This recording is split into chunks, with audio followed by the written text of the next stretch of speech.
Hello Arsenal fans, welcome to our Arsenal news channel.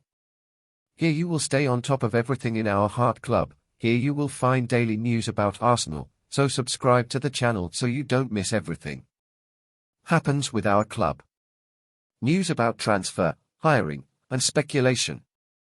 The Arsenal coach, Mikel Arteta, is facing a complex decision regarding his squad for the Europa League following the recent acquisitions of Leandro Trossard and Jakub Kiwior. With only room to include one more player in the 25 called up for the European competition, Arteta will have to choose to leave out a regular starter. The acquisition of the Polish defender Kiwior for £21 million from Spezia and the pursuit of a deal for Real Valladolid's left-back, Ivan Fresneda, come in addition to the acquisition of Trossard from Brighton for £27 million.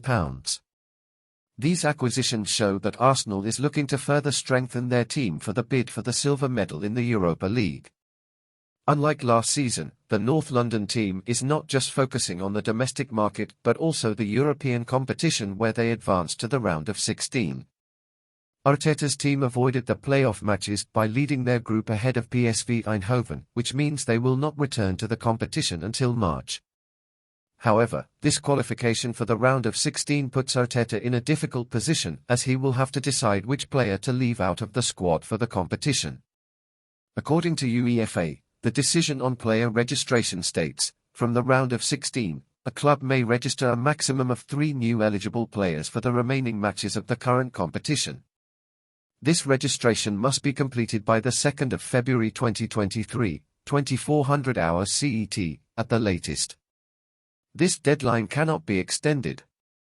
This means that Arsenal will have to choose wisely which players to include in their squad for the Europa League, as there will be no possibility for future changes.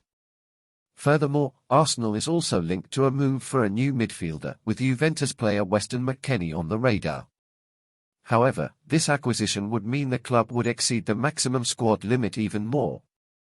Arsenal registered a squad of 24 players for the group stage, which did not include Bukayo Saka or Karl Hein, who are on list B due to age and meeting certain requirements, leaving room for just one more player before others have to be removed. With the possibility of signing Fresneda and McKennie, as well as already having signed Trossard and Kiwior, Arteta will have to make tough choices to assemble the squad for the Europa League. It is important to note that this decision will not only affect the European competition but also the bid for the Premier League. Choosing a player to leave out of the squad can mean losing a valuable player for the starting team, which can negatively affect the team's chances in the National League. Arteta and his staff have little time to decide which players to include in the squad for the Europa League, as the final deadline for player registration is fast approaching, and they will need to make a decision soon in order to ensure that they have the best possible team on the field. Additionally, they will also need to take into account the impact of these decisions on the overall balance and chemistry of the team, as well as the potential impact on the players who are left out. Overall, it is a difficult and complex decision that Arteta and his staff will need to make, but one that will ultimately determine the success of the team in the Europa League and the Premier League.